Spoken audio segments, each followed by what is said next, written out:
Yesu ariko arakora ibitangaza mu isi, ariko arabikora no mu ishengero rya Hope Church. Impumyi zirahumuka, ibifamatu birumva, abatabona barabona, abatavyara baravyara. Nawe urashaka kuronka igitangaza cyawe no munsi? Kwirikirana ikiganiro ivyo Yesu akora mushikirizwa n'ishengero rya Hope Church.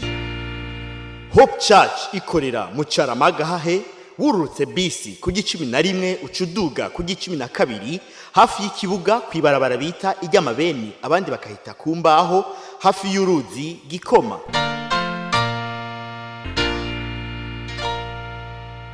Kaze muri kiganiro mukunda cyane, kiganiro ivyo Yesu akora mutegurirwa mugashikizwa n'ishengero rya Hope Church. Hope Church nko mavyumvise ikorera mu Caramagahahe kwibarabara bita iry'amabeni.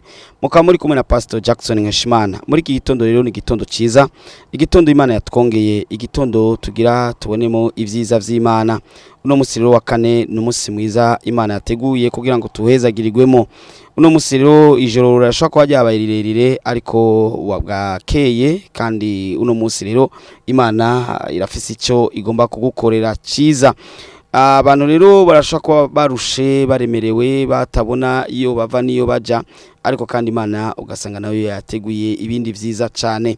Ariko kandi n'abantu barashaka kwifuriza ibibi, ariko kandi Imana yo iguma ikwifuriza ivyiza. Uyu munsi rero wa kane ukubera umunsi mwiza cyane, umunsi w'umugisha. Uno munsi rero kandi turafise amasengesho yo kubohoka mu ishengero rya Hope Church, ishengero rya Hope Church aho mu Caramagahahe. Uno munsi saa 11 zuzuye neza turakuba dufise amasengesho amara isaha imwe, tuyita isaha imwe na Yesu, aho dusengera abantu bafise imitwaro, abaremerewe, abarushe, ameze ukuna kuriya, kandi tubona Yesu abakorera igitangaza. Nawe rero ntubure kuza kuri uyu munsi wa kane, aho tuza gusengera abatandukanye. Mwamaze kumva tugitangura ikiganiro aho dukorera ni mu Caramagahahe, mu Caramagahahe uje uva mu quartier ya kure ufata bisi muri ville, ama ikagusiga ama bisi akatira ni ku G11 ucuja kwibarabara rikurikira bita ijya 12 canke iry'amabeni. Aho nyene niho dukorera. Ugeze kuri iryo barabara ucubona urusengero ruri muri clôture na portail ya bleu. Aho nyene niho dusanzwe dukorera. Turagwaye kaze uno munsi saa 11 kugeza saa 12 tuzakuba tuko turasengera abantu bafise imitwaro iyi n'iyindi. Ndakubwire kandi ikindi naco nuko ni mugihe woba utahabonye neza, ndaguha nimero za telefone zo mu protocole 68 ubusa 9 ubusa 8 ubusa 3, 68 ubusa 9 ubusa 8 ubusa 3. Uyu mwanya rero tugira tuhakanya kugira ngo mumvirize ubutumwa bwiza. Inyuma y'ubutumwa bwiza turagaruka kandi tusuye kandi tuvugane namwe n'ubutumwa bwiza twavuze mu ishengero rya Hope Church. Yesu ariko arakora ibitangaza mu isi, ariko arabikora no mu ishengero rya Hope Church. Komeza umwanya utazi, isaha utazi, inyishu yawe irahari. Ku munsi utazi, ku isaha utazi, ku munota utazi, inyishu yawe irahari. None Moridekayi yarazi ko azokwinjira ibwami n'igikoti, aveyo yambaye inyambara abami. Yinjiye ameze nk'abandi, asohoka ameze nk'abami. Nuravyumva? Moridekayi yinjiye ameze nk'abandi, asohoka ameze nk'abami. Nawe uzinjira umeze nk'abandi, wisohoka umeze nk'abami. Moridekayi yinjiye ameze nk'abandi bose n'urukoti rwiwe cyangwa urureta, sinzi abazamurazi usanga bambaye izi cyangwa izindi. Yinjiye ameze nk'abandi, ariko yasohotse ameze nk'abami. Rero utiteranya n'Imana yawe nguri kura yidodombera ngo uyigira iki none? We kuri ubusa, rien, bure, ivu murindi. Undi munsi twagiye guhamba yari nyogokuru, turimba abambere bimvye siho narindi sinebwashike, basangaho undi muntu ahari, barafurira, baraza kwimba ariho ndi turimba, tuza kubona undi muntu. Sasa tuca turiyumvira none tuguma twimba hose tugasanga abantu tugire gute? Abandi bacavuga ati no, nta kuntu twofata tukimba kandi kantu gatonya, uyu tukamukuraho tukashira hajya, uwacu tukamushira ngaha. Uwo musi nariyumviriye ni uyu bakuyeho agomba ashobora kuba yari umugabo akomeye, igihe cy'amatongo ashobora kuvuga ati nta ni metero mukurako, nta ni metero, ntimukura murabona nta metero mukurako ariko baramuteruye ntiyagumutse ntiyahaririye ntiyagize barakuraho bashira mu kanogo karaho bashira uwacu ngaho nawe urabona ko wasigaye barahubatse nawe ategeza kuba baramukuye uwiwacu cyangwa baramubakiye ko ntawo bizi none umuntu niki bure umuntu agize accident ukazubona ingene abantu bapfa ni bure Imana igombye gukukuramo umuka nakanye isase turiko turiga igipimo umuntu ashaka kwipimisha wenyene atarundi muntu agomba kugupima kuko ibiye widodombera Imana ni widodomba abantu bumva kenshi ariko mu mutima wawe muhira iwawe ahantu uri kurasenga uridodombera Imana nimba widodombera Imana menya ko igipimo kigufashe ubihabe kuko mu gipimo wowe ubwawe uri kurisubiza inyuma kandi uko widodombera Imana niko ushiraho intambara yawe n'Imana. Icya gatatu igihe cyose uzokumva ugonanwa wumva umenga gukora ibikorwa by'Imana no kurinda gusunika uzumenye kumeza nk'imodoka itagira motere iri kwiramanuka ku musozi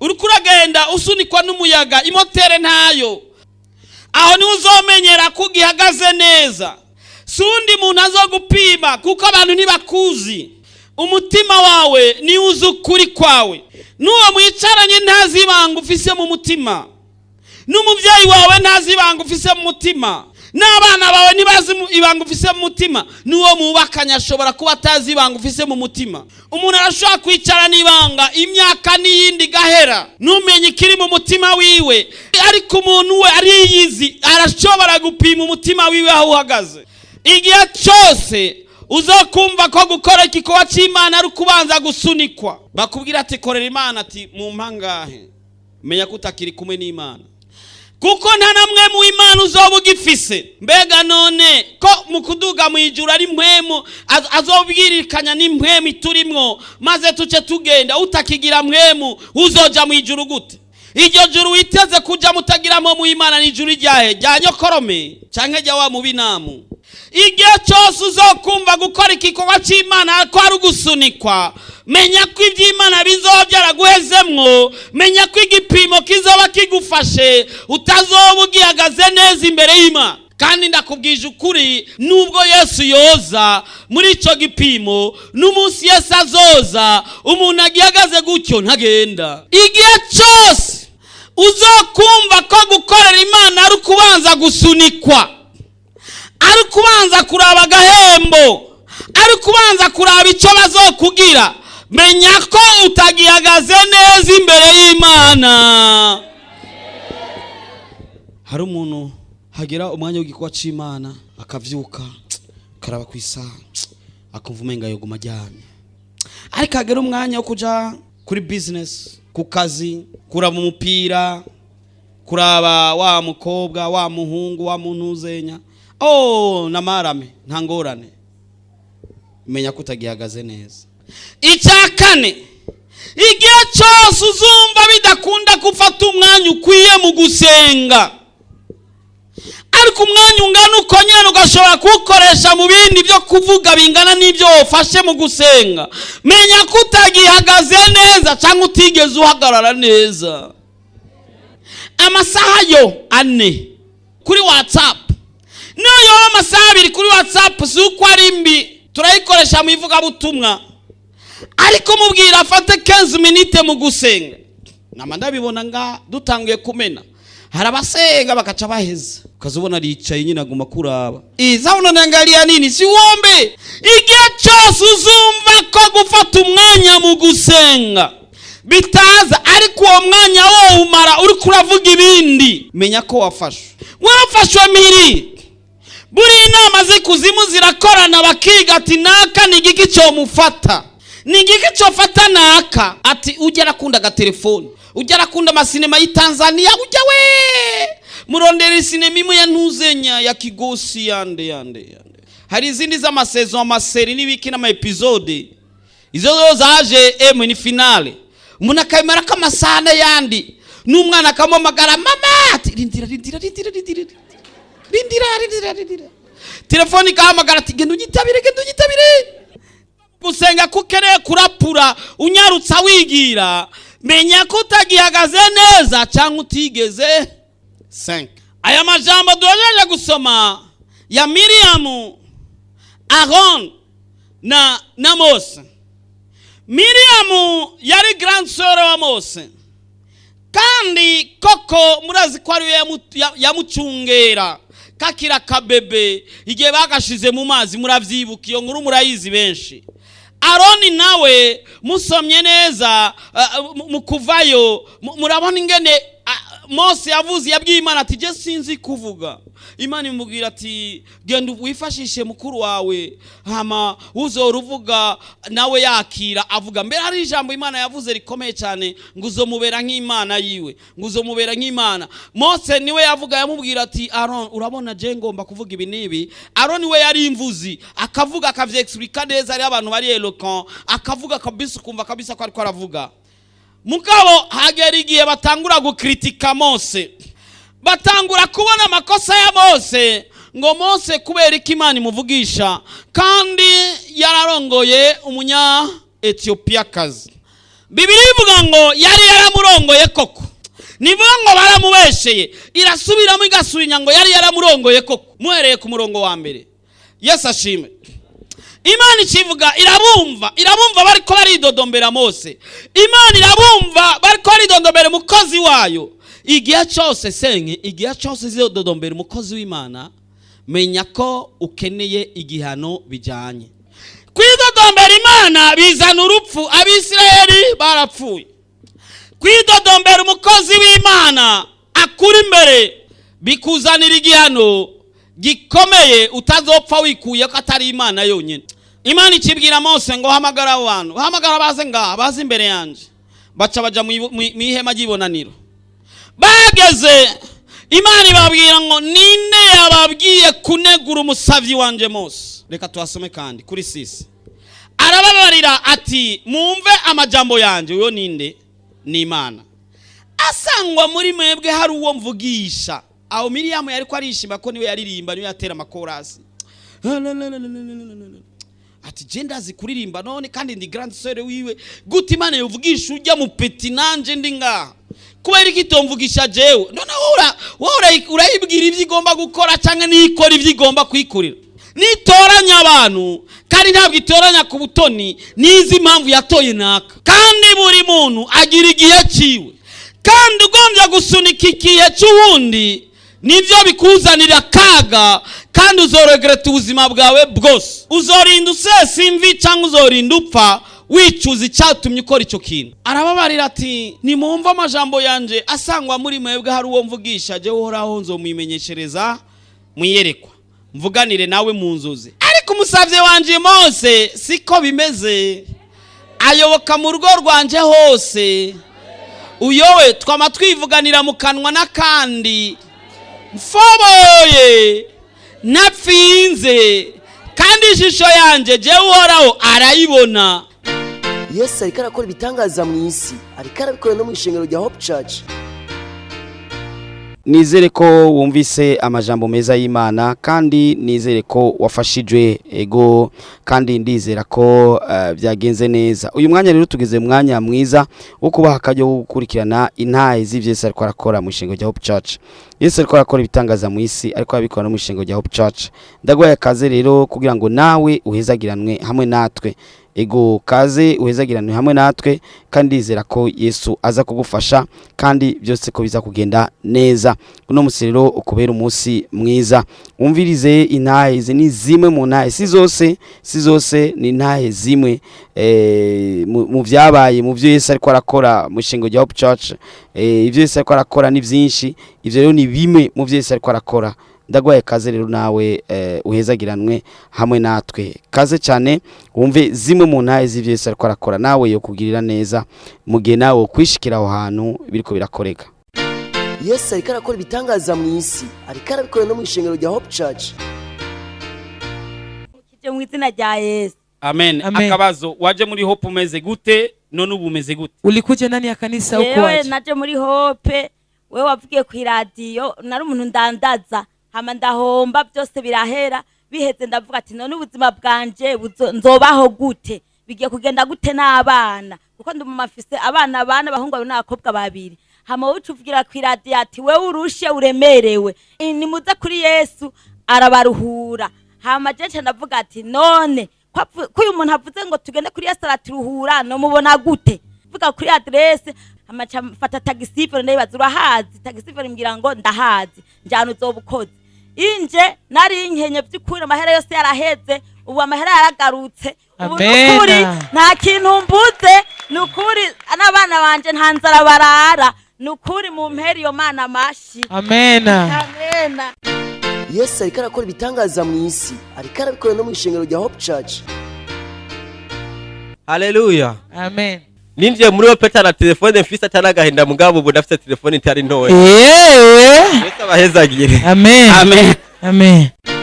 Yesu ariko arakora ibitangaza mu isi ariko arabikora no mu ishengero rya Hope Church. Yesu nashimwe. Amen. Anje magaze ngaho shima Imana kuva shika ngaho muri Hope Church. Vrema jewe natanguye nyonga tagisivero. Ntanguye nyonga tagisivero nayiko ndondera ikintu bitwa premi. Ndamirigwa nabi ndababara umuntu udatarotse acanyereka ngaho muri Hope Church. Maze guhashika ncaniga ukuntu wo kurondera subira kuri ya tagisivero ndakora n'umutima mwiza ndasubira Imana iraheza ganje ndonka premi. Ni kuvuga ubu nivyo banacho mana kimena itatari kinga. Imoto ubu ndagendesha ubu ngendesha abajaji imodoka ndagendesha. Nukuri ndashima. Yesu ariko arakora ibitangaza mu isi ariko arabikora no mu ishengero rya Hope Church. Yesu ashimwe. Je naje muri Hope Church mfise inzu ari chantier ubu isa neza irayagayaga amangi ni menshi Yesu abahezagire. Imana ikiranyugururira imigisha Yesu abahezagire. Amen. Amen. Yesu ariko arakora ibitangaza mu isi ariko arabikora no mu ishengero rya Hope Church. Haleluya. Amen. Nanje abantu benshi barumvise ntahe yanje nkiza muri Hope Church nari umuntu nava mu Kanyosha n'amaguru ariko ubu aho ngeze kuri uyu munsi simenya gufata taxi kuva mu Kanyosha gushika ngaha nkongera nkafata iyindi no gutaha kubwizo yigisho yagiye aratwigisha nagenda zikurikiza nza ndabona imigisha myinshi Imana bahezagiye. Amen. Amen. Amen. Amen. Yesu ariko arakora ibitangaza mu isi ariko arabikora no mu ishengero rya Hope Church. Yesu ashimwe. Amen. Yesu ashimwe cyane. Amen. Andi baramukije mu izina rya Yesu. Amen. Izi nyigisho zatubereye nziza cyane kubazikurikiranye. Je ndibuka ngishika muri Hope Church twari ku mashure kumutanga aho bita mu Gikungu. Nari mu buzima novuga bubi kabisa bubi. Ndibuka ikindi gihe fata umwanya n'umujya je n'abana n'umugore n'abana tucakwirwa kuri eglise dusaba Imana kugira ngo iduhindurire ubuzima hama bivanye n'inyigisho twagiye turonka hari cyabaye nari mu buzima nashobora kwambara ishati rimwe ukwezi nari mu buzima madame yafize igitenge kimwe kigahera giheze tukabona kuronka ikindi nari mu buzima twari mu buzima bwo gukuranya impuzu butabamwe twari mu buzima habonetse urubanza tujako ntibyaba byoroshe nawe ucuvyumva uceruka mu rubanza mu bantu uca wumva ko bitari byoroshe twari mu buzima gufungura cyari kibazo mugabo uno munsi nibaza ko tuzinanye uno munsi woza nanjye no mutiza ga costume. Amen. Kandi bisabye ko tujana nanjye no kwambara kandi. Amen. Uno munsi madame woza kumutira gatengeye ukamo. Amen. Rumva ko inyigisho zatubereye nziza cyane nibaza ko niwaziga ukazifata nkama hari aho nawe zizokugeza Yesu abahezagira. Amen. Amen. Amen. Yesu ariko arakora ibitangaza mu isi ariko arabikora no mu ishengero rya Hope Church. Yesu nashimwe. Amen. Yesu nashimwe ishengero ry'Imana. Amen. Ngira nshime kimwe mu byo Imana yankoreye. Tugisengera mu Kigobe Hope Church itari mu Kirangaha. Byarashika ndibuka imyaka imwe byashika kugira nze gusenga n'umuryango byacangana bikanka bigashika ngaheba kuza gusenga kubera mbuze ingene shika mu Kigobe. Déplacement itike byansaba ibihumbi 2,000. Ivyo byarashitse, ivyo bihumbi 2,000 biraboneka mu nyuma bikanka. Ariko rero nagira shinga intahe mvuga yuko muri Hope Church twahezagiwe nahahezagiriwe. Pastor avuze yuko urushengero rugira gwimukire mu Cyarama, naramvuze nti mu mutima none ko vyanka mu Kigobe nkabura igihumbi cyo kumanuka ku rushengero n'igihumbi cyo gusubira muhira mu Cyarama bizokunda ko ikirere kiyongereye. Ariko ubu nagira ndabereke ivyo Imana yakoze. Ubu aho Hope Church yimukiye ngaha itike ndiha ibihumbi 10 birenga. Ariko rero ndashobora kuza gusenga kandi ubu niho nza gusenga. Yesu nahabwa icubahiro. Amen. Yesu ariko arakora ibitangaza mu isi, ariko arabikora no mu ishengero rya Hope Church. Yesu ashimwe. Amen. Hama nanje nkiza ngaha muri Hope hari muri 2017. Icyo gihe nakora akazi ko mu nzu. Mbere kenshi wasanga umenga nkora ijoro n'umurango ko na saa sita cyangwa saa hindwi yaragira ndiko ndakora ijoro. Hama uwo muntu nakorera yaranturubika cyane. Ariko sinifuza kurondera kandi kazi. Maze kuza muri Hope ndahamaze nk'ikiringo cy'amezi 2. Niho mu ico gihe naciye mbona uburyo bwo kwikorera ibyanje.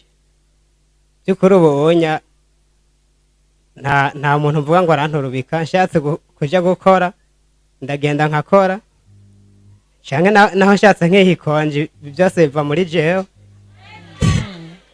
Uca wisinyira ikonje. Yego. Amen. Amen, amen. Yesu ariko arakora ibitangaza mu isi, ariko arabikora no mu ishengero rya Hope Church. Ndashimwe. Amen. Nanje muri Hope Church nkihashika ubuzima ni bwari bwiza. Nari ngendera ku kamoto sinzi ko mukazi kitwa Jeho Kuki. Ako kamoto nicarako na madame n'umwana imbere n'uwundi nyuma. Ariko nkabona menga ni byari bihagije. Tuza turiga inyigisho turazifata zitubera inyigisho nziza. Imana iraduhezagira turaronka imodoka. Kubwo twabonye umugisha muri Hope Church ngira ngo imodoka zoba zimaze kunyandikwa ko simwe canke 2 canke 3. Eka mbere mfise n'inzu nziza cyane. Amen. Kuko mba mu bandi sinovuga ngo mba ahantu hagayitse oya. Urumva iteka Imana yampaye kubera aha hantu. Ico gihe wari upanze? Nari mpanze ahantu ngira ngo ndyamye mu gatondo mbyutse nabyuka menga nikoreye abantu bo muri quartier. Ariko ubu ndaryama ngira ngo nk'akabebe kubera Yesu ibyizankoreye. Amen, amen. Yesu aguhezagire. Yesu nashimwe kandi. Amen. Nukuri nanje ndashima Imana nukuri nkishika muri Hope Church nari umuntu nkenye merewe nabi cyane. Nari mu buzima sinzi ukuntu babwira abantu b'Imana. Nari umuntu nambara igitenge ngira ndagihawe n'umuntu. Umugabo ntiyarazi kungurira n'agatenge ngo ndakambare. Naye mfise umugabo umva amahera yarose yose yaherera mu nzoga n'akarasiyo kabana sinashobora kukaronka. Muga maze kugera muri ishengero nari narazungurutse mu mashengero menshi cyane narabuze ubutabazi. Muga maze kugera muri ishengero nukuri narabonye nukuri Imana. Ubu mushinga nawe wanje aratanka mubona kandi akarasiyo nkakaronka kandi ubu igitenge cy'umugabo ndacyambara kandi ubu ndabayeho neza cyane kandi ubu mperuka kugura parcelle tugiye kubaka nukuri ubu unyanda nameze neza cyane nuko ndashima Imana. Amen. Amen. Amen, amen.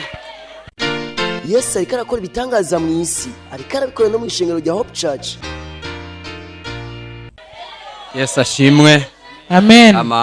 Jewe nshitse muri Hope nahasanze inyigisho nziza cyane. Zari inyigisho zituzanira ukwizera. Muri ico gihe umuntu yankoresha ariko misi yose yakwama yankindanza ambwira ati burya we waciriye amashuri hagati ntiwize ivy'imishahara cyangwa amapromosiyo ushire ku ruhande. Iyo habaye nk'utuntu novuga novuga tw'ingendo barashiramwe abandi mugabo je bambwira ati burya we ntufise diplome ya kaminuza. Ico gihe byarambabaza cyane, ariko ico nagira ntomore nuko umwungere yaranyigishije ibyo kwizera no kwihangana. Muri ico gihe navaho ndababwiye ubutumwa bwiza kandi bikabanezera. Muri ico gihe no hace hasubira hagafatwa ingingo zo kuvuga ati wa muntu ahora tubwira ubutumwa bwiza ubu nawe mutamusizemwo ntimuzovaha. Yesu ashimwe cyane. Muri ico gihe ndagishimira Imana. Yesu ariko arakora ibitangaza mu isi, ariko arabikora no mu ishengero rya Hope Church. Nizere ko wumvise izo zimwe mu ntahe, sintahe zose ariko ni zimwe mu ntahe z'ivyo Yesu ariko arakora. Ndaguhaye kaze rero nawe Yesu akugirire neza. Uno munsi rero turaza kuba dufise amasengesho yo kubohoka. Uno munsi dufise amasengesho yo kubohoka isaha 11 kugeza isaha 12 aho nyene mu Cyaramagahahe. Adresse ni mu Cyaramagahahe, ujuva mu yindi quartier ufata bus ikakushikana kujya 11, ufata bus muri ville rero bus za Cyarama gushikana kujya 11, aho kujya 11 ucufata ucugenda n'amaguru ni ntambuko nkenya gusa kwibarabara bikurikira bita iry'amabeni.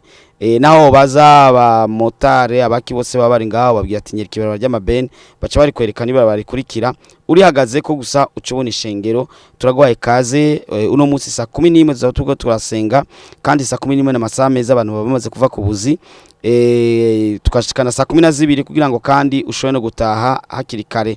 Ego cyane guhera saa 11 kugeza saa 12 turako turasengera abantu kubohoka abafise imitwaro n'iyindi.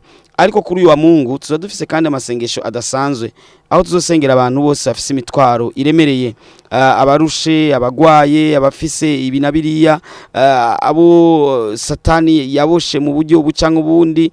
Hariho n'abandi usanga ataronka nitiro, usanga afise ikibazo kinakiriya. Kwa Mungu rero tuzobasengera. Kwa Mungu naho dusenga amiga abiri. Amiga ya mbere atangura saa 2:15 agahera saa 4:15. Amiga kira kabiri agatangura saa 4:45. Ego cyane. Turagwaye kaze rero uno munsi saa 11 turagwaye kaze no kwa Mungu. Guhera saa 2:15 tuzatanguye amiga ya mbere, saa 4:45 tutangure amiga kira kabiri. Turagwaye kaze rero, turagwaye kaze. Yesu aguhezagire. Uyu munsi wa kane kubera umunsi mwiza, kubera umunsi wo kubona ivyiza, kubera umunsi wo kwitabwaho n'Imana, kubera umunsi wo gukurikiranwa neza n'Imana, kubera umunsi wo kunguka n'imbudandaza, kubera umunsi wuko dossier yawe yishurwa, kubera umunsi wiko ivyiza bigaragara mu buzima bwawe. Ego cyane. Uyu munsi rero ntiwidoge, ntiwidodombe, ntihagire ikintu na kimwe kibi kiza kukubako, ahubwo Imana ikugire neza, ikwiteho. Uzuravuga amen. Ikwiteho, ikugwanirire mu ntambara zose, mu bihe byose. Yesu abane nawe. Ego cyane. Murakoze cyane. Reka mukanya tuzaturangije. Pasteur Jackson Nkeshimana nabanye namwe wo mu ishengero rya Hope Church. Ndavuze nti merci. Kaze rero navuze nimero za protocole mu gihe utohabona neza. Protocole ni nimero za protocole 68 ubusa 9 ubusa 8 ubusa 3. Ego ni izo ni nimero zo mu protocole. Turagwaye kaze kugira ngo ukurikirane nawe uhezagirwe hamwe n'abandi. Urashaka kuba wacerewe cyangwa ukabona utahabonye neza, ucu telefona uwo mu protocole kuri 68 ubusa 9 ubusa 8 ubusa 3. 68 ubusa 9 ubusa 8 ubusa 3. Ego cyane. Yesu agahezagire, Yesu akugire neza. Murakoze cyane. Yesu ariko arakora ibitangaza mu isi, ariko arabikora no mu ishengero rya Hope Church. Impumyi zirahumuka, ibifamatu birumva, abatabona barabona, abatavyara baravyara. Mweje kumviriza ikiganiro ivyo Yesu akora mushikirizwa n'ishengero rya Hope Church. Hope Church ikorera mu Cyaramagahahe, wururutse bisi ku 11 ucuduga ku 12 hafi y'ikibuga kwibarabara bita iry'amabeni, abandi bakahita kumbaho hafi y'uruzi Gikoma. Woburusha, woburemerewe, wofise ibibazo waburiye inyishu, wobugomba kwakira Yesu Kristo nk'umwami n'umukiza w'ubugingo bwawe, wobugomba kuvugana n'umukozi w'Imana Pasteur Jackson Nkeshimana, womwandikira ubutumwa bugufi kuri 76 96 96 96 kugira ngo agusengere kandi agufashe mu buryo bw'impwemu.